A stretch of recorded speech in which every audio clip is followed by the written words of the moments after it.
भले ही इंडिया में कितने ही बड़े टेलीकॉम ब्रांड क्यों ना हो, लेकिन फिर भी बहुत से ऐसे इलाके हैं जहां पर आज भी कनेक्टिविटी नहीं है। इसके पीछे कंपनियां अपने रेवेन्यू के घाटे को लेकर बहुत सी बातें बताती रहती हैं, लेकिन अब लगता है कि जल्द ही इन इलाकों को लेकर कुछ शुद्ध होने वाली है।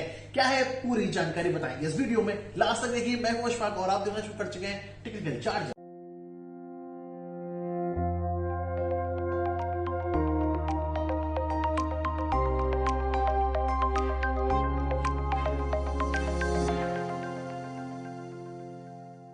तो दोस्तों, इंडिया के वो रूरल एरियाज कि जहां पर कनेक्टिविटी आज भी ना के बराबर है, अगर है भी किसी कंपनी की तो वो उस तरह से लोगों तक नहीं पहुंच पा रही है जैसी पहुंचनी चाहिए, जैसे हम लोग आमतौर पर अपने एरिया में यूज करते हैं। लेकिन लगता है कि जल्द ही कुछ ऐसा होने वाला है कि जो इन इलाकों की तस्वीर बदल देगा। फिलहाल तो इंडिया में एमएनओस काम कर रही हैं जो हमें कनेक्टिविटी प्रोवाइड करती हैं। एमएनओस यानी कि मोबाइल नेटवर्क ऑपरेटर, जैसे कि जियो, एयरटेल, वोडाफोन आइडिया, बीएसएनएल और एमटीएनएल। ये एक खुद बड़े ब्रांड हैं जो सरकार से स्पेक्ट्रम परचेज करते हैं और उसका इस्तेमाल करके हमें कनेक्टिविटी प्रोवाइड करते हैं, चाहे वो B2B हो या फिर B2C।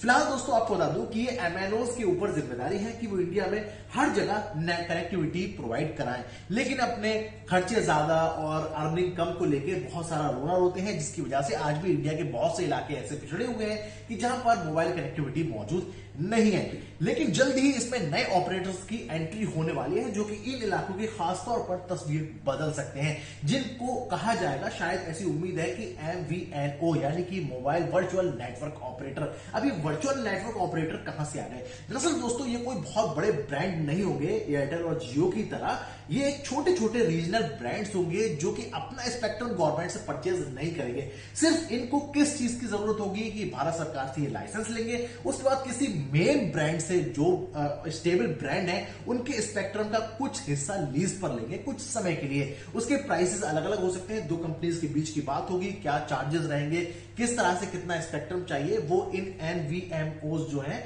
वो अपने खुद का डिसाइड करेंगे और एमएनओस के साथ में बैठकर। लेकिन इनसे फायदा क्या होगा कि स्पेक्ट्रम परचेज करने के बाद ये इसमें अपनी टीम लगाएंगे, अपना खुद का उसमें मशीन्स, इक्विपमेंट्स वगैरह स्टेबल करेंगे और उसके बाद ये सस्ते दामों पर उन जगहों पर जहां पर कि एमएनओस नहीं जाना चाहते हैं वहां पर कस्टमर्स स्टेबल कर सकते हैं, अपने नेटवर्क को विस्तार कर सकते हैं और अच्छी सर्विसेज प्रोवाइड करा सकते हैं। इसमें दो चीजों का ध्यान रखना होगा कि जब एनवीएनओस स्पेक्ट्रम जो लीज पर लेंगे तो उस समय उन्हें नेटवर्क ध्यान में रखना होगा कि किस एमएनओ के साथ में उन्हें डील करनी है, किसका स्पेक्ट्रम वहां पर अच्छी स्पीड और अच्छी कवरेज के साथ में मौजूद है, ताकि उन्हें कस्टमर को भी अच्छी सर्विस डिलीवर कर पाए, ताकि उनकी जो स्ट्रेंथ है, जो उनकी गुडविल है, वो मार्केट में अच्छी बन सके। तो आपको बताते हैं कि इन मोबाइल वर्चुअल नेटवर्क ऑपरेटर्स से फायदे और नुकसान क्या है और किसको है। दरअसल दोस्तों, इन वर्चुअल नेटवर्क्स के लिए फायदे ये हैं कि इन्हें एक अपना ब्रांड बड़ा बनाने की जरूरत नहीं है, एडवर्टाइजमेंट बहुत ज्यादा करने की जरूरत नहीं होगी, पूरा एक नेटवर्क खड़ा करने की,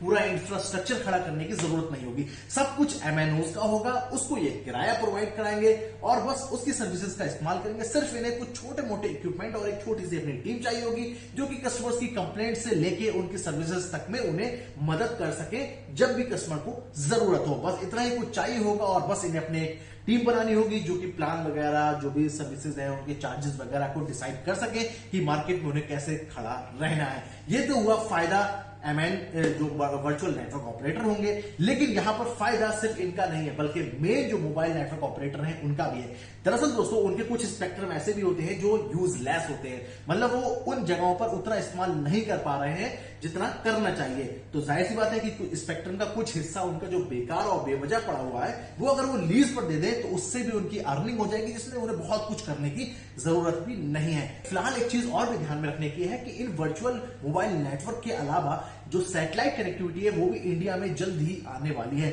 ना सिर्फ बाहर के ब्रांड बल्कि इंडिया में स्टेबल्ड ब्रांड भी सैटेलाइट कनेक्टिविटी को लेके गवर्नमेंट से डिमांड कर चुके हैं लाइसेंस की, और बहुत सारी टेस्टिंग भी इस समय चल ही रही है इंडिया में।